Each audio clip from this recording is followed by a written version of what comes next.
Welcome everyone. आज हम लोग रिवीजन करने जा रहे हैं आरआरबी के लिए। आज मैं एक नया सीरीज शुरू करने वाला हूँ, रिवीजन विथ मी।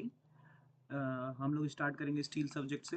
मैं पहले बता दूँ कि ये मेरे कुछ शॉर्ट नोट्स हैं जिनको मैं रिवीजन करूँगा, साथ में पढ़ेंगे, जिससे मेरा भी फ़ायदा होगा। अगर आप उन्हें देखेंगे तो आपका भी फ़ायदा होगा। चलिए शुरू करते हैं।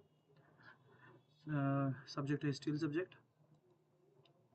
बोल्टेड कनेक्शन क्या होता है? बोल्टेड कनेक्शन जब एक बोल्ट यहाँ लगा है या जब दो बोल्ट लगे हैं, ऊपर नीचे कवर प्लेट है, तो उसे बट जॉइंट बोलेंगे और लैप जॉइंट इसे बोलेंगे।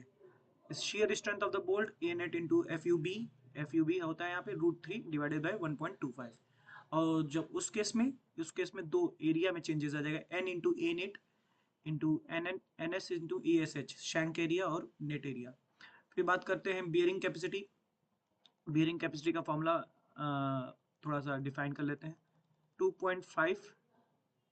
2.5 kb into D T minimum F U P upon 1.25 kb into D T minimum F U P upon 1.25। यहाँ पे एफ यू पी प्लेट की अल्टीमेट स्ट्रेंथ है और के बी की कई सारी वैल्यूज होती है, that is minimum of E upon 3d0, P upon 3d0 minus 0.25, F U B upon F you P या 1, इनमें से जो भी छोटा है। नेक्स्ट, इसमें कुछ क्लॉज पूछा जा सकता है कि इंड डिस्टेंस। इन डिस्टेंस क्या होता है? इन डिस्टेंस बोल्ट के जो लोड लग रहा है उसके पैरेलली जो डिस्टेंस है, ठीक है, इन डिस्टेंस। तो इन डिस्टेंस का यहाँ पे दिया है हमने कि मिनिमम इन डिस्टेंस जो होता है, मिनिमम इंड या edge distance, that is 1.5 D naught या 1.7 डी नॉट। मशीन से कट है तो 1.5 D naught, hand frame cut है तो 1.7 डी नॉट। बात करें शैंक डाया की, शैंक डाया के हिसाब डाया ऑफ होल। तो अगर डाया आपका बोल्ट का 12 to 14 है तो hole D naught plus one होगा, डी प्लस वन होगा डी नॉट। 16 से 24 है तो D naught is equal to D plus two होगा। 26 से ज्यादा है तो D naught is equal to D plus three होगा। आगे की बात करें, हाँ ये तो पिच की मिनिमम डिस्टेंस थी। मैक्सिमम डिस्टेंस की बात करें तो ये है, that is should not be greater than 12t epsilon, where epsilon is 250 upon fy under root में, 250 upon F Y under root में, ठीक है।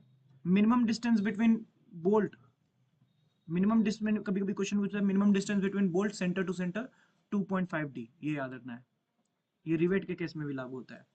बात करते हैं pitch distance. Pitch distance, maximum pitch distance, हम लोग मिनिमम क्या कहते हैं, इन डिस्टेंस देख चुके हैं, मैक्सिमम इन डिस्टेंस देख चुके हैं, बोल्ट डाया देख चुके हैं, और मिनिमम डिस्टेंस बिटवीन बोल्ट देख चुके हैं center to center. Maximum pitch distance की बात करें तो 12t और 200 in case of compression, 16t और 200 इन केस ऑफ टेंशन। आगे बढ़ते हैं। Maximum gauge distance, gauge distance क्या होती है? गेज डिस्टेंस होती है जब क्या कहते हैं हम लोग परपेंडिकुलरली देखते हैं, परपेंडिकुलरली देखते हैं बोल्ट जो लोड लग रहा है उसके परपेंडिकुलर वाली डिस्टेंस। तो it should not be greater then 32t और 300 mm, ठीक है। गेज डिस्टेंस जो होती है वो it should not be greater then 32t और 300 mm, ठीक है। बात करते हैं स्टैगर्ड पिच के लिए। स्टैगर्ड पिच के लिए gauge distance should not be greater then 75 mm। Staggered pitch के लिए गेज डिस्टेंस जो है वो 75 mm से ज्यादा नहीं होनी चाहिए। और स्टैगर्ड पिच में पिच की वैल्यू जो होती है 50% ओल्डर वाले से बढ़ जाती है। मतलब यहाँ पे 12t 200 था तो यहाँ हो जाएगी 18t और 300 for compression and 24t 300 for tension. Minimum है यहाँ पे, ये ध्यान रखिएगा, दोनों में यहाँ पे मिनिमम है, मिनिमम ऑफ। बात करते हैं अब tensile strength of plate. Tensile strength of plate gross strength होती है A g into F Y upon 1.1। एक नेट स्ट्रेंथ होती है b minus n d naught, A net area आ जाएगा, एफ यू पी अपॉन 1.25। और एक यहाँ पे 0.9 फैक्टर भी लेते हैं जो हम लोग होल किए रहते हैं उसका। एफिशिएंसी की बात करें तो एफिशिएंसी ये जो हमने ये शुरुआत से निकाली है, सबसे पहले हमने शेयर स्ट्रेंथ निकाला था, फिर बियरिंग स्ट्रेंथ निकाला, फिर हमने क्या कहते हैं, ये देखिए क्या क्या निकाले हम लोग। सबसे पहले हमने शेयर स्ट्रेंथ निकाला, बियरिंग स्ट्रेंथ निकाला, फिर हमने क्या निकाला है, ग्रॉस स्ट्रेंथ निकाला है हमने। नेट स्ट्रेंथ जो है वो critical section of main plate और critical section of cover plate दोनों पे निकालते हैं, क्योंकि दोनों में क्रिटिकल सेक्शन में कहाँ फेलियर होगा ये मैटर करता है। तो इन चारों में जो मिनिमम होगा डिवाइडेड बाय ग्रॉस स्ट्रेंथ, इन सब में जो मिनिमम होगा divided by gross strength, that is your efficiency.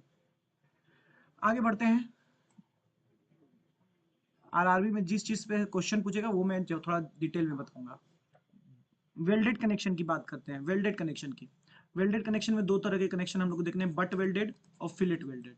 But welded में ज्यादा नहीं हम लोग को याद करना है, बस ये याद करना है कि सिंगल साइड पेनिट्रेशन होता है, तो बट वेल्डेड की डिजाइन स्ट्रेंथ होती है बी इंटू 5/8 टी मिनिमम। ये एरिया जो है ये बी इंटू 5/8 हो जाती है, 5/8, ठीक है। और F Y upon gamma M W, gamma M W जो फैक्टर होता है वो 1.25 for shop welding and 1.5 for field welding. तो ये बट वेल्डेड हो गया for single side penetration. Butt welded for double side penetration, अब यहाँ पे जो 5/8 टी मिनिमम था ये टी मिनिमम हो जाएगा, F Y upon gamma M W.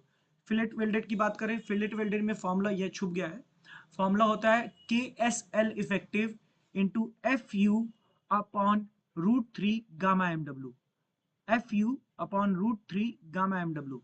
Fillet weld के कुछ कोडल प्रोविजंस भी हैं, वो हम लोग को देखने होंगे। फिलेट वेल्ड के कुछ कोडल प्रोविजंस क्या हैं कि मैक्सिमम साइज ऑफ जो वेल्ड होता है, यहाँ पे के एस में एस जो है साइज ऑफ वेल्ड है, के जो है इफेक्टिव थ्रोट कोफिशिएंट है, एल इफेक्टिव जो है लेंथ ऑफ वेल्ड है, ठीक। तो इफेक्टिव थ्रोट थिकनेस, के एस को इफेक्टिव थ्रोट थिकनेस कहते हैं। अब यहाँ पे मैक्सिमम साइज ऑफ वेल्ड जो होगा, मैक्सिमम साइज ऑफ वेल्ड होगा एस मिनिमम। हाँ, मैक्सिमम साइज ऑफ वेल्ड ये ध्यान रखेंगे, ये थिनर प्लेट पे डिपेंड करता है, तो S minimum is equal to हो जाएगा, यहां मैंने गलत लिखा है, एस मैक्सिमम ही, ठीक है। मैक्सिमम साइज ऑफ वेल्ड जो होगा वो थिनर प्लेट पे, तो T minimum minus 1.5, S S maximum जो होगा T minimum minus 1.5 for square edges, for round edges it is 3/4 times of T minimum, ठीक है। और मिनिमम साइज ऑफ वेल्ड की बात करें तो minimum size of weld thicker plate पे डिपेंड करता है। तो इसके क्लॉज क्या है, इसके क्लॉज है कि अगर आपका थिकर प्लेट 0 से 10 mm है तो मिनिमम साइज ऑफ वेल्ड 3, 10 से 20 5, 20 से 32 6 mm, और 32 से अगर 50 है तो पहले रन में 8 mm की वेल्डिंग करेंगे, दूसरे रन में 10 mm की वेल्डिंग करेंगे। फिर बात है के की वैल्यू, के क्या था, effective throat coefficient, effective throat coefficient, ठीक है। के की वैल्यू ये एंगल फ्यूजन एंगल की बेसिस पे होता है, कि जो आपका ये फ्यूजन एंगल है, ये वाला, ये वाला फ्यूजन एंगल यहाँ पे जो बन रहा है उसके बेसिस पे होता है। तो 60 से 90 है तो 0.7, 90 से 100 है 0.65, 101 से 106 0.6, 107 से 113 0.55, 114 से 120 0.5। ये ध्यान रखिएगा ये 0.55 घट रहा है नीचे तक, ठीक है, तो ऐसे याद हो सकता है। आगे बात करते हैं रिवेटेड, ये हो गया यहाँ तक वेल्डेड कनेक्शन। और भी कुछ चीज है वो मैंने वेल्डेड में यहाँ पे लिखी है, जैसे क्या, मिनिमम लेंथ ऑफ वेल्ड क्या है, मिनिमम लेंथ ऑफ वेल्ड जो है, minimum minimum length of weld की बात करें तो ये 4s प्लस 40 mm है, प्लस 4s और 40 mm दोनों में से जो मैक्सिमम होगा ये मिनिमम लेंथ ऑफ वेल्ड बनेगा। मिनिमम थिकनेस ऑफ प्लेट कितना इस्तेमाल करेंगे वेल्डिंग में, वेल्डिंग में minimum thickness of plate 6 mm या 8 mm, इन दोनों में जो भी होगा। 6 mm कब, जब मेंटेनेंस पॉसिबल है, जब आप प्लेट को मेंटेन कर पाए। 8 mm कब, जब मेंटेनेंस पॉसिबल नहीं है। फिर बात करते हैं आगे, आगे तो मिनिमम ओवरलैप कितना होगा, एक प्लेट दूसरे प्लेट से ओवरलैप कितना करेगी, ये है 40 और 40 mm, 40 और 40, कंफ्यूज नहीं होंगे। Minimum size of weld, minimum length of weld था 4s, वहां पे 40 नहीं था, और यहाँ पे मिनिमम ओवरलैप ऑफ प्लेट है वो है 40 और 40 mm मैक्सिमम ऑफ, ठीक है। बात करें इन रिटर्न्स की, end returns should not be less than 2 times S.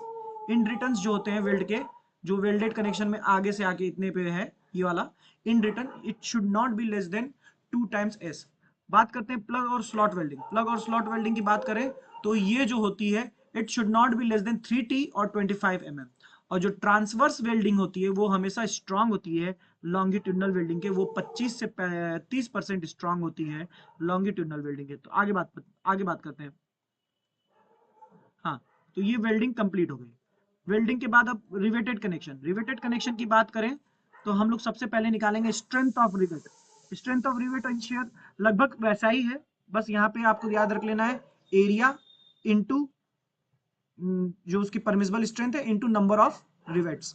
फिर बियरिंग स्ट्रेंथ में एरिया, सॉरी स्ट्रेंथ इंटू ये area D dash into T minimum, where D dash is the dia of the hole. अब यहाँ पे देखिए थोड़ा difference है, dia of the hole अगर लेस देन 25 mm है आपका डाया रिवेट का, तो डाया ऑफ द होल होगा 1.5, ये यहाँ पे गलत लिखा है। तो अगर ग्रेटर देन 25 mm है, ग्रेटर देन 25 mm है, तो dia of the hole D plus 20 होगा। आगे बढ़ते हैं, permissible stresses in the rivet. Permissible stresses in the rivet क्या होता है ये देख लेते हैं। Permissible stresses in the rivet तीन तरह के, axial tension, shearing strength and bearing strength.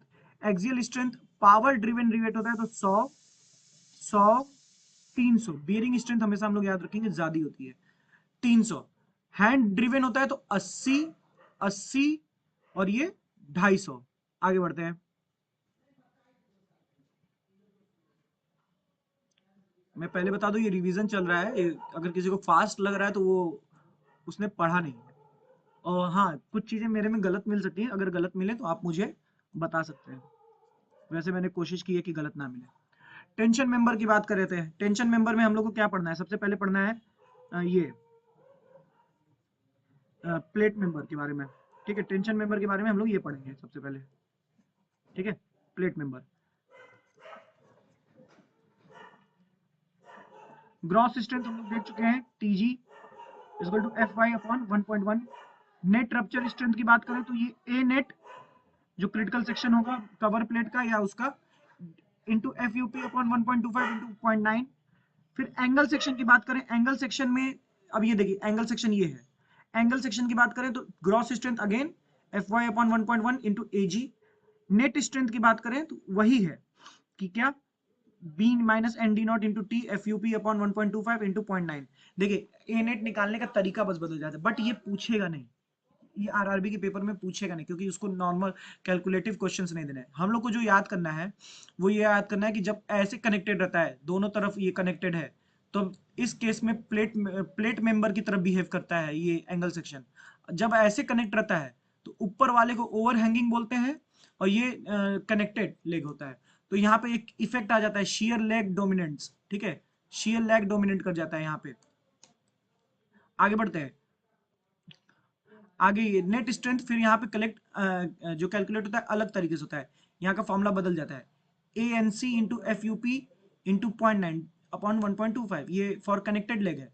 और जो ओवर हैंगिंग लेग है उसके लिए beta times A G naught into F Y upon 1.1। और एक ये फॉर्मूला भी है बट पूछता नहीं है। ठीक है, अगर आपको बाकी एग्जाम्स के लिए पढ़ना है तो ये पढ़ लीजिएगा। आगे बढ़ते हैं, एक ये फॉर्मूला भी है, ये भी नहीं पूछता है, बस इतना याद कर लीजिए।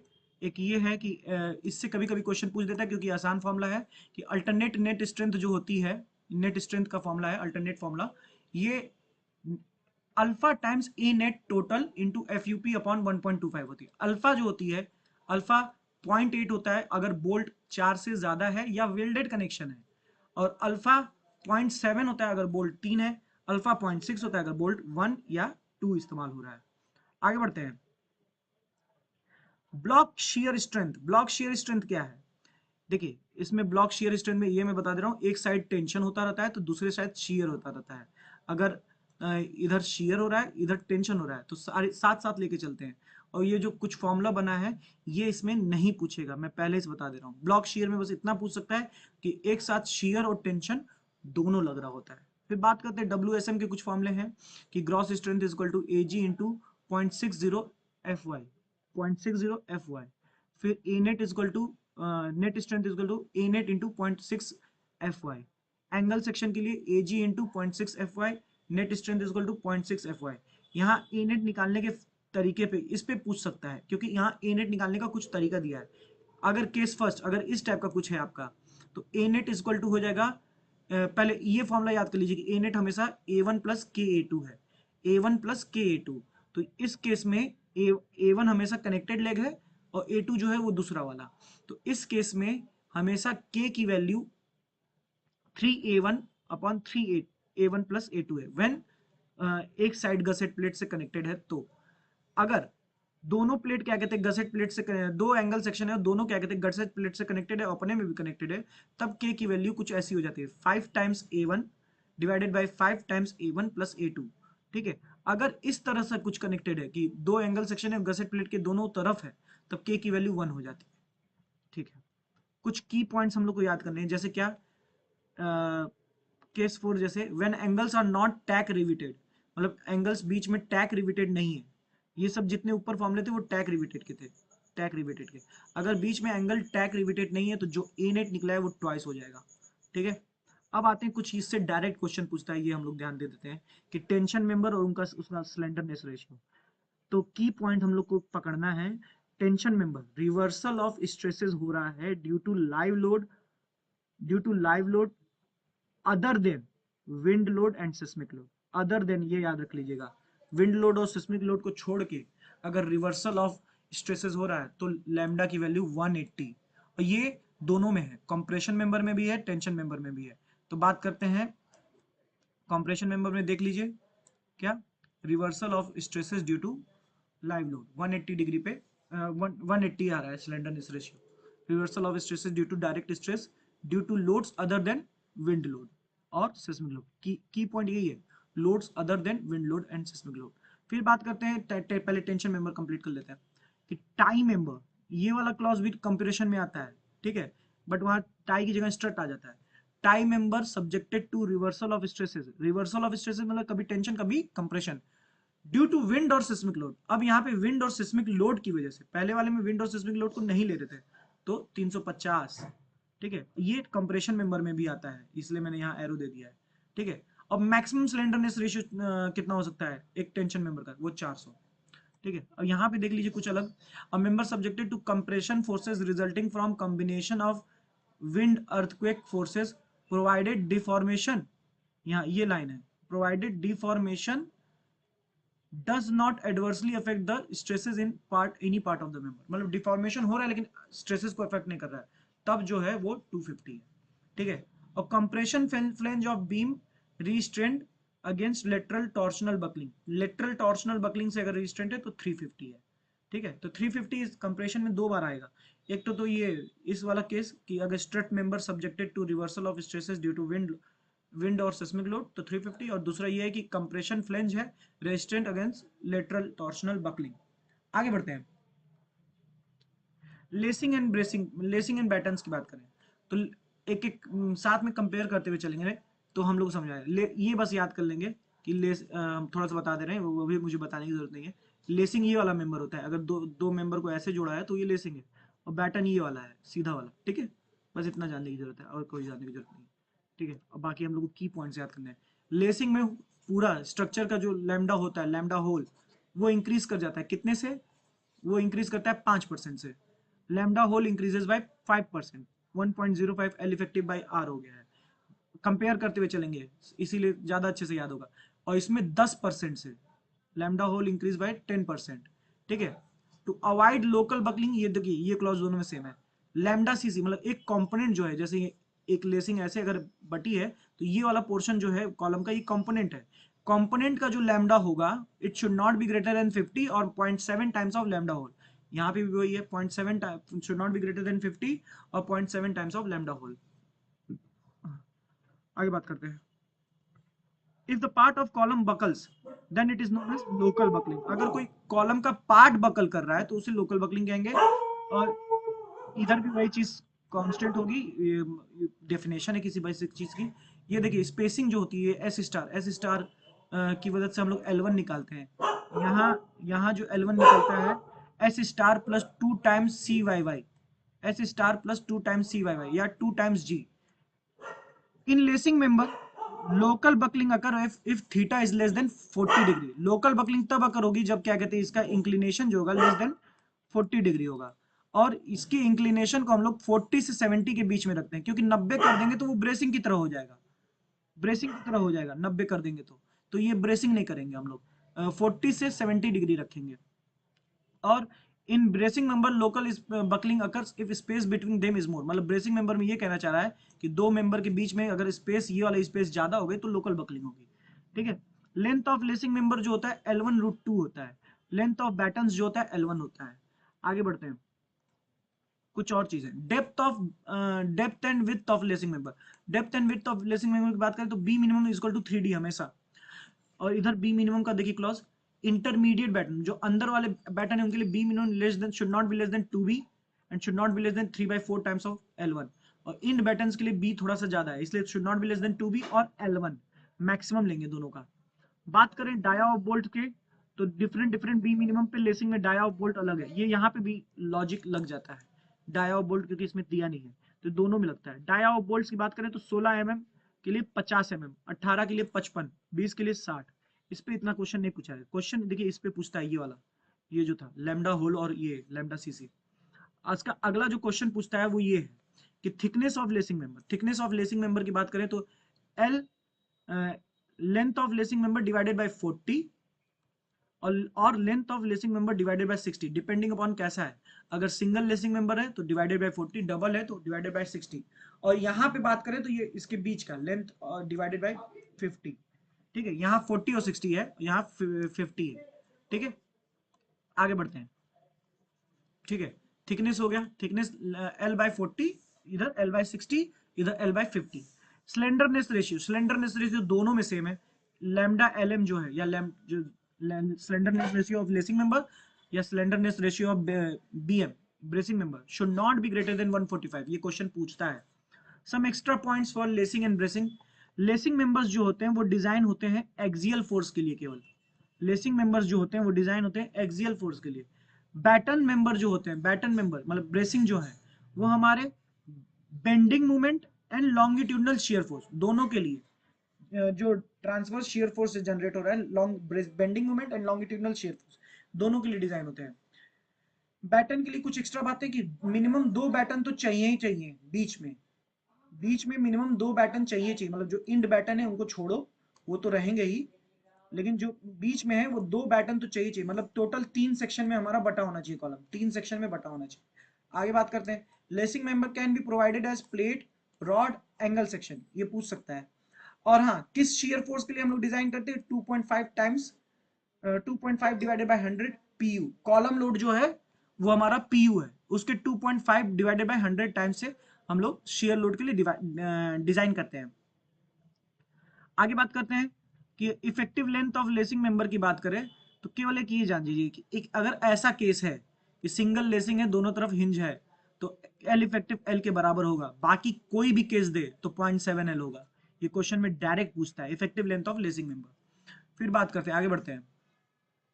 बीम, बीम क्या है, डिजाइन फॉर बेंडिंग, सिंपल, इससे जो जो क्वेश्चन आए मैं वही लिखा हूं और कुछ नहीं लिखा हूं। ठीक है, डिजाइन फॉर बेंडिंग। आगे बात करते हैं, normal stresses full area utilization होता है, नॉर्मल स्ट्रेसेस में फुल एरिया यूटिलाइजेशन होता है, बेंडिंग स्ट्रेस में केवल एक्सट्रीम फाइबर्स यूटिलाइज होती हैं, वो हम लोग देख सकते हैं कि नॉर्मल एरिया में ये पूरा का पूरा पे नॉर्मल स्ट्रेस लग रहा होता है, और बेंडिंग में ये साइड में जो बस टॉप फाइबर है हमारा बेंडिंग स्ट्रेस कुछ इस टाइप का डायग्राम बनाता भी है। ठीक है, तो ये टॉप फाइबर ज्यादा इस्तेमाल करते हैं तो एक्सट्रीम फाइबर्स आर यूटिलाइज ज्यादा। बीम जो होता है bending about major axis, buckling about minor axis करता है, तो हमारा जो प्राइमरी बीम है वो ट्रांसमिट करता है फोर्स, और सेकेंडरी बीम जो है वो बकलिंग से अवॉइड करता है प्राइमरी बीम को, ये सब स्टेटमेंट पूछ सकता है। फिर बात करें चेक फॉर डिफ्लेक्शन, तो WSM में परमिसिबल डिफ्लेक्शन जो है L/325 है, LSM में ब्रिटिल मटेरियल के लिए L/360 है, डक्टाइल मटेरियल के लिए L/300 है। ठीक है, अब एक इंपॉर्टेंट चीज, इस पे क्वेश्चन बहुत पूछता है, थोड़ा सा समझ लेंगे। Classification of cross section, classification of cross section कैसे करते हैं, plastic section, compact section, semi compact section और लास्ट में है स्लेंडर सेक्शन। अगर सारे फाइबर्स जो हैं वो प्लास्टिक मूवमेंट तक स्ट्रेस हो चुके हैं तो उनको प्लास्टिक सेक्शन कहा जाता है। लिखा है they have capacity to develop plastic movement and have sufficient ductility so that can rotate till the plastic collapse, टूटा नहीं है। ठीक है, तो ये देखिए सारे ABC सारे मेंबर क्या कहते हैं, प्लास्टिक मूवमेंट तक आ चुके हैं यील्ड के ऊपर। कॉम्पैक्ट में ऐसा नहीं, कॉम्पैक्ट में क्या है कि कैपेसिटी तो उनके अंदर है प्लास्टिक तक जाने में, but do not have sufficient ductility, उनके अंदर डक्टिलिटी उतनी नहीं है कि उतना रोटेट कर पाए। ठीक है, सेमी कॉम्पैक्ट में बात करें तो this section have capacity to develop yield movement, अब यहाँ पे केवल यील्ड में ही आ पा रहे हैं, प्लास्टिक तक जा भी नहीं पा रहे हैं। और स्लेंडर में बात करें तो स्लेंडर में वो यील्ड भी नहीं जा पाएंगे। ठीक है, तो यहाँ मैंने कुछ फिगर बनाया, देखने की कोशिश करिएगा कि कॉम्पैक्ट में देखिए सारे प्लास्टिक सेक्शन तक नहीं जा पाए हैं, कुछ इल्ड तक ही रह गए हैं, ठीक है। तो वो चीज़ नहीं है। और ये सेमी कॉम्पैक्ट में सब इल्ड तक ही रह गए हैं, और कुछ इल्ड के भी कम है, और कॉम्पैक्ट में और सिलेंडर में और नीचे हो जाएगा। फिर बात करते हैं फर्स्ट कंप्रेसिव फोर्स। पहला कंप्रेसिव फोर्स क्या है, अभी इसी से रिलेटेड पूछेगा। फर्स्ट कंप्रेसिव फोर्स क्या है, generated by shear. Affected area क्या होती है इसकी, वेब होती है, वेब ऑफ आई सेक्शन, ठीक है। जनरेटेड कौन कौन जनरेट कर रहा है फर्स्ट कंप्रेसिव फोर्स को, शियर। और अफेक्टेड एरिया क्या है, आई सेक्शन। इसकी वजह से क्या होता है, लोकल बकलिंग ऑफ वेब होता है, लोकल बकलिंग ऑफ वेब होता है। इसको अवॉइड करने के लिए डेप्थ हम घटाएंगे और थिकनेस ऑफ वेब बढ़ाएंगे। इसको अवॉइड करने के लिए डेप्थ हम घटाएंगे, थिकनेस ऑफ वेब बढ़ाएंगे। आगे बात करते हैं।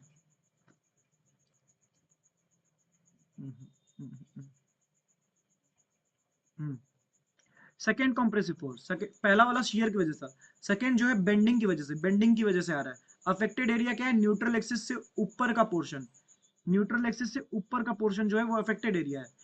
तो इसमें लोकल बकलिंग तो हो रही है, लेकिन फेलियर ऑफ कंप्रेशन फ्लेंज हो रहा है, ठीक है। Local buckling and failure of compression flange, ठीक है, ये ध्यान रखेंगे।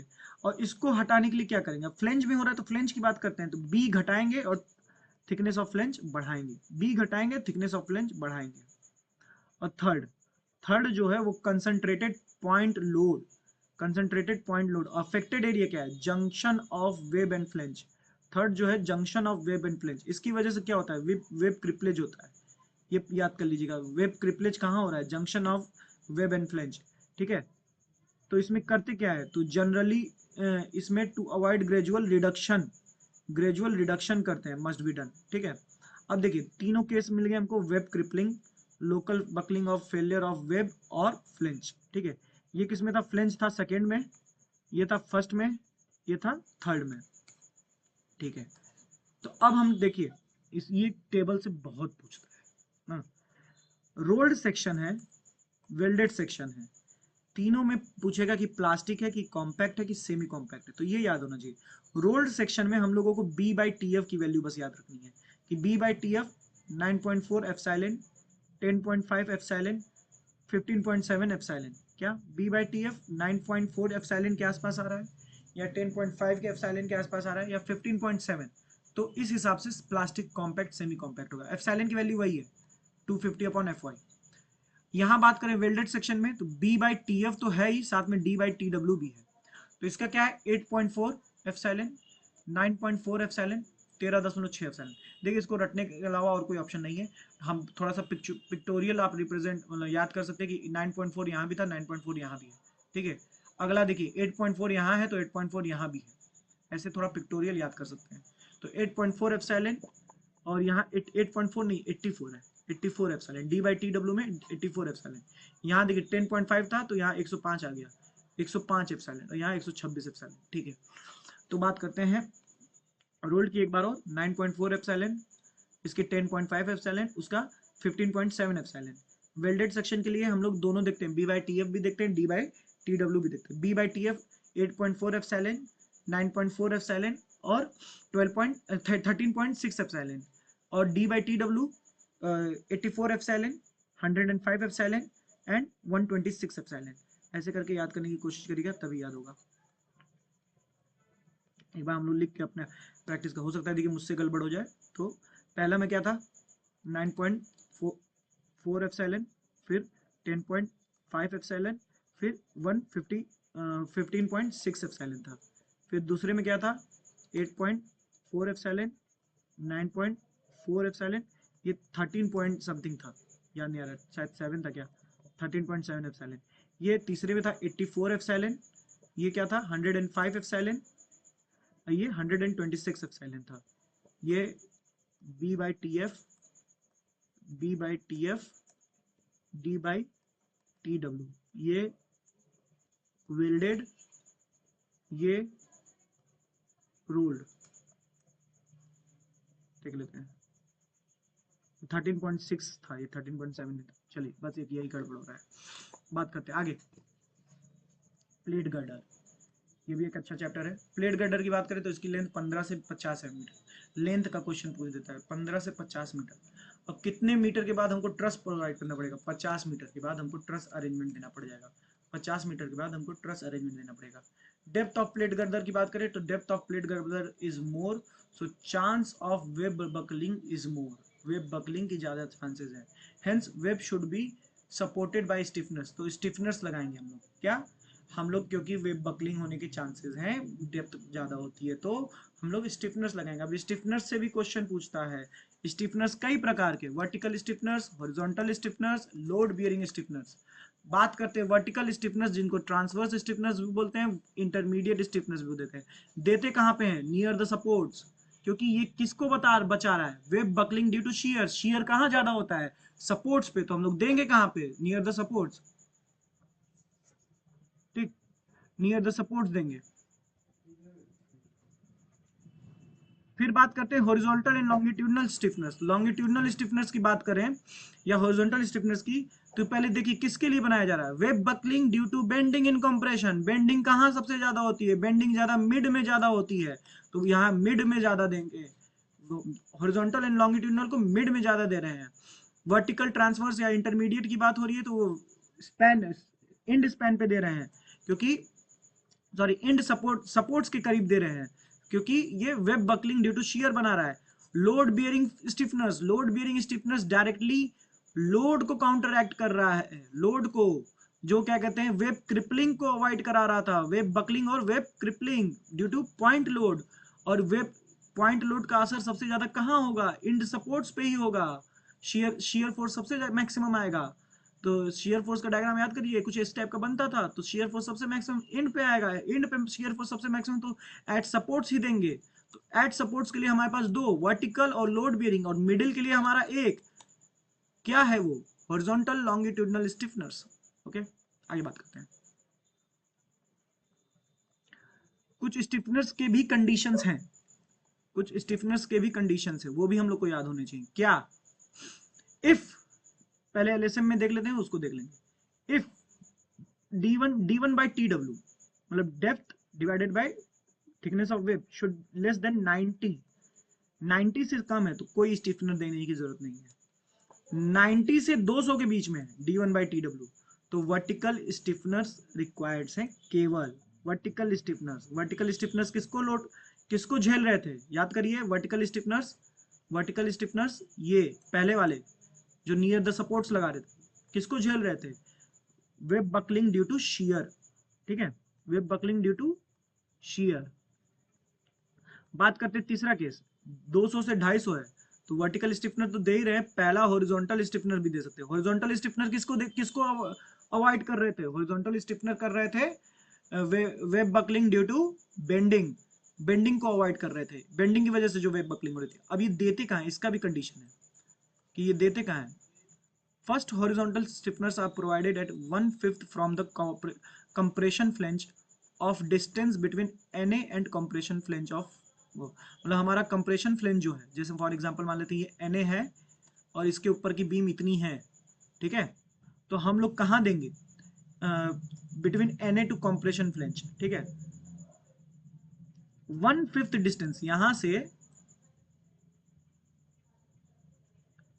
ऊपर से टोटल जो डिस्टेंस है मान लेते हैं T1 है, तो टोटल डिस्टेंस का 1/5 डिस्टेंस पे लगा देंगे, ठीक है। First horizontal stiffness are provided at 1/5 from the compression flange of a distance between Na to compression flange, ठीक है। बात करते हैं चौथा केस, 250 से 400 है, तो वर्टिकल स्टिफनर चाहिए फर्स्ट, और सेकेंड हॉरिजॉन्टल स्टिफनर भी आ जाएगा। तो फर्स्ट वाला तो वहीं लगेगा और सेकेंड वाला कहाँ लग जाएगा, ये न्यूट्रल एक्सिस पे लग जाएगा, इसमें ये बात करते हैं। और d1 by tw है तो हम लोग को थिकनेस बढ़ानी पड़ेगी।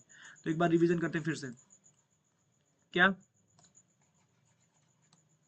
बात करें, पहला d1 by tw, d1 क्या है, ये पूरी डेप्थ, कहीं फिगर नहीं है ना, नहीं छोड़िए रहने दीजिए, टोटल डेप्थ मान लीजिए, इफेक्टिव डेप्थ, ठीक है। तो वैसे ये effective depth of the web only होता है, इसमें फ्लेंज नहीं होता, ठीक है। बात करते हैं d1 क्या है, वेब की डेप्थ टोटल, तो d1 by tw हम निकालेंगे थिकनेस ऑफ वेब भी, अगर वो 90 से कम है, 90 से कम है तो कोई स्टिफनर की जरूरत नहीं, 90 से 200 है तो केवल वर्टिकल स्टिफनर लगा दो, 200 से 250 है तो पहला हॉरिजॉन्टल स्टिफनर अब लगा सकते हो, वर्टिकल तो लगेगा ही, ठीक है। पहला हॉरिजॉन्टल कहाँ लगेगा, 1/5 from the compression flange to neutral axis, 1/5 distance जो है compression flange to neutral axis उसके बीच में लगेगा। 250 से 400 है तो 2 ठो लगाना पड़ेगा हॉरिजॉन्टल, और दूसरा का कहाँ लगेगा, एनए पे लगेगा, दूसरा का एनए पे लगेगा। d1/tw 400 से अधिक है तो वेब की थिकनेस इंक्रीज करनी पड़ेगी। WSM में बात करें, WSM में थोड़ा सा बस मॉडिफिकेशन है, वैसे ज्यादा कोशिश करिएगा इसको याद करने का, ये पूछने की चांसेस ज्यादा है कि 80 था वहां पे, यहाँ 85, वहां 90 था, यहाँ 85 है, नो स्टिफनेस रिक्वायर्ड, ठीक है, less than 85 no stiffness required. वहां 80 90 टू 200 था, यहाँ 85 टू 200 ओनली वर्टिकल स्टिफनेस, ठीक है। वहां 200 से 250 था, यहाँ बस 200 से ज्यादा है, ठीक है, 200 से ज्यादा है तो हॉरिजॉन्टल स्टिफनेस दे देंगे to prevent buckling of web due to bending and compression, bending compression stress. और ये देंगे कहाँ, वहां 1/5 था, यहाँ 2/5 था, ठीक है, ऐसे ही याद करेंगे रिलेट करके। आगे बढ़ते हैं, कुछ notes. Thickness of web is less in riveted plate girder as compared to thickness of web in welded plate girder.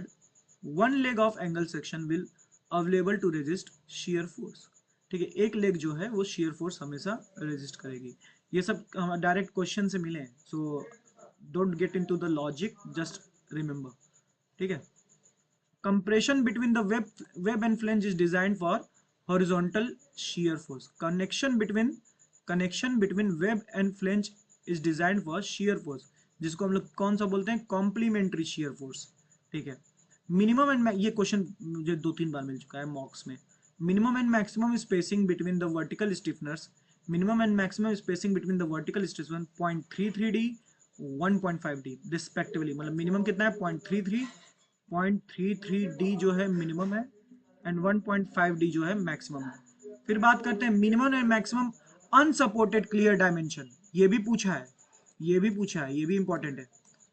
Minimum and maximum unsupported clear span dimension कितना है, 180 TW 270 TW, 180 TW 270 TW। जब भी पूछेगा minimum and maximum unsupported clear dimension of a web panel, तो ये कितना होगा, 180 TW to 270 TW। Economical depth of plate girder की बात करें तो ये इस फॉर्मूले से निकलता है, बस एक बार ये देख लीजिए, 1.1 √m/σ pb × tw। पूछेगा नहीं, इसको सॉल्व करने को नहीं देगा। ये दे सकता है कि मैं maximum and minimum unsupported length, और ये दे सकता है स्पेसिंग ऑफ वर्टिकल स्टिफ, ठीक है। आगे बढ़ते हैं। Vertical stiffness are designed such that moment of inertia should be less than 1.5 d³ upon c square. c is the maximum permissible clear distance between vertical stiffeners, ठीक है। फिर next क्या है, the connection of intermediate vertical and horizontal stiffener, the connection of intermediate vertical and horizontal stiffeners are not subjected to any load. जो connection है वो कोई load से नहीं गुजरता है। Connection of intermediate vertical and horizontal stiffeners are not subjected to any load. Assumed shear force कितना है, 125 T²/h, where T is the thickness of wave and H is the outstand of the stiffness. Load bearing capacity are designed as a column. Sorry, load bearing stiffness को कैसे design करते हैं, as a column, and the effective span of load bearing stiffness is 0.7L. Effective span of load bearing stiffness is 0.7L, मतलब load bearing stiffness के effective span कितना है, 0.7L। 0.7L वहां पे भी था लेसिंग में, अदर केस में, केवल इस केस में लेसिंग का L था, ठीक है। याद रखे रहेंगे सब चीज, कुछ कब कहाँ इस्तेमाल हो जाए ना।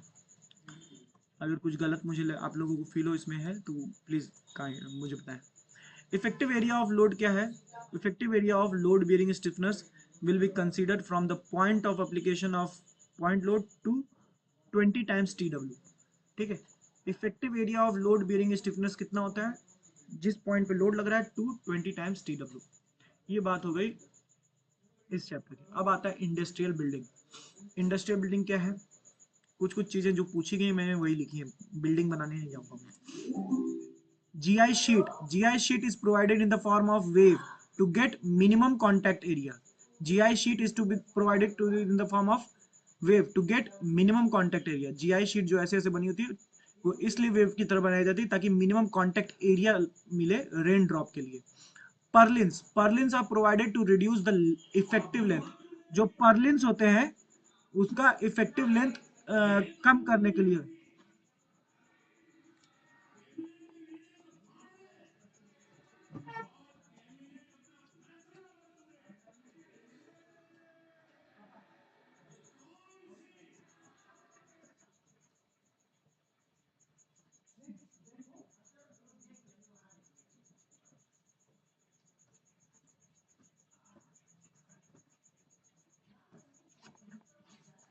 Purlins are provided to reduce the effective length को घटाने के लिए, ताकि हम लोग ज्यादा लंबी जीआई शीट ना बनाए। तब बीच बीच में सपोर्ट दे देंगे पर्लिन्स से तो इफेक्टिव लेंथ घट जाएगी। Purlins are continuous member in industrial design to reduce the fabrication cost. फिर ये क्वेश्चन पूछ सकता है, ये नीचे वाला उतना इंपॉर्टेंट नहीं।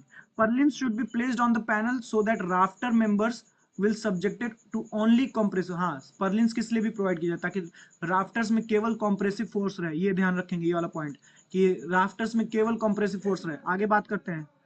अदर इस लाइन को पूरा पढ़ते हैं। Perlin should be placed on the panel so that rafter members will be subjected to only compressive force, otherwise rafter will be subjected to axial force and bending moment। rafter will be subjected to axial force और bending moment। ठीक है, अगर purlins नहीं होगा तो rafter member axial force और bending movement भी झेलेगा। Purlins होने की वजह से वो केवल और केवल कंप्रेसिव स्ट्रेसेस झेलता है।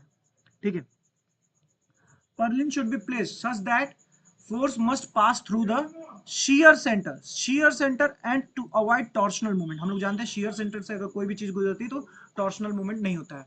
Depth of purlins L should not be less than L by 45। width of purlin should not be less than L by 60 and maximum bending moment कितना होना चाहिए, should not be less than WL upon 10 WL upon 10 WL upon 10। ये bending movement in purlins will always be about major axis. Load जो है वो total distributed load और wind load दोनों के बराबर है। ठीक है, ये कुछ फॉर्मुलेज हैं, अगर याद हो सके तो बहुत अच्छी बात है। डेड लोड क्या है, L by 3 plus 6 length of truss plus 6। Live load क्या होता है, ये लाइव लोड पूछा है एक बार, मुझे याद आ रहा है। इफ एक्सेस इज प्रोवाइडेड तो लाइव लोड जो है 1.5। एक्सेस प्रोवाइड मतलब आप चढ़ सकते हैं छत पे तो पर्लिन्स पे। If excess is not provided then 0.75। और फॉर थीटा लेस देन, ये दोनों फॉर्मूले जो हैं ये थीटा लेस देन 10 डिग्री के लिए। अगर थीटा 10 से ज्यादा हो जाएगा तो लाइव लोड जो हो जाएगा 0.75 minus theta minus 10 degree into 0.002002। ठीक है, आगे बढ़ते हैं। Live load should not be less than 0.4। Live load should not be less than 0.4। Direction of wind load की बात करें तो direction of wind load perpendicular to the surface होती है हमेशा। ठीक है, सैग रॉड्स क्या होते हैं, ये देखिए यहाँ बीच में बने sag rods are provided to reduce the effective length of purlins की इफेक्टिव लेंथ को घटाने के लिए सैग रॉड यूज हुआ है। पर्लिन्स किसकी दिखा रहा था, जीआई शीट की इफेक्टिव लेंथ पर्लिन्स घटा रहा था। ठीक है, आगे बढ़ते हैं। ग्रिट मेंबर्स क्या है, grit members are provided to support the side covering. आगे बढ़ते हैं, ग्रिट नहीं गर्ट मेंबर्स। ठीक है, gantry girders can be laterally supported और लेटरली अनसपोर्टेड, दोनों तरह का हो सकता है। कैटवॉक्स होते हैं, ये देखिए यहाँ पे मैंने कोशिश की है गैंट्री गर्डर थोड़ी बनाने की। यहाँ कैटवॉक्स होते हैं, ये वाले फिगर में ये देखने की कोशिश करो। कैटवॉक्स होते हैं गैंट्री गर्डर में, कैटवॉक्स होते हैं। कैटवॉक्स आर प्रोवाइडेड किस लिए, नाम से समझ जाए बिल्ली चल रही है। Catwalks are provided throughout the length of the girder so that compression flange will be restrained in the lateral direction। lateral direction में restrained लेगा लेकिन longitudinal direction में move करेगा। gantry girder designed to resist क्या transverse loading on the crane wheel की वजह से जो transverse loading आ रही है उसको, longitudinal thrust due to crane movement, crane की movement की वजह से जो longitudinal thrust आ रहा है उसको, lateral due to thrust due to trolley movement, trolley की वजह से, जैसे ये गर्डर है उसमें ट्रॉली भी होगी यहाँ पे लटकी हुई, तो ट्रॉली की वजह से जो लेटरल थ्रस्ट आ रहा है उसको, due to lateral thrust there will be some amount of torsional movement भी होगा। Simultaneously movement of trolley and crane should be avoided, एक साथ ट्रॉली और क्रेन दोनों नहीं घुमाना है। Impact factors convert dynamic load into equivalent static wheel load, impact factor जो होगा वो डायनेमिक लोड को इक्विवेलेंट स्टैटिक लोड में चेंज करेगा। For manually operated crane impact factor कितना होता है 10%, for electric operated crane impact factor होता है 25%। फिर से इंपैक्ट फैक्टर डायनेमिक लोड को इक्विवेलेंट स्टैटिक लोड में कन्वर्ट करेगा। हाँ, ये वाला टेबल बहुत इंपॉर्टेंट है, माइनस माइनस माइनस।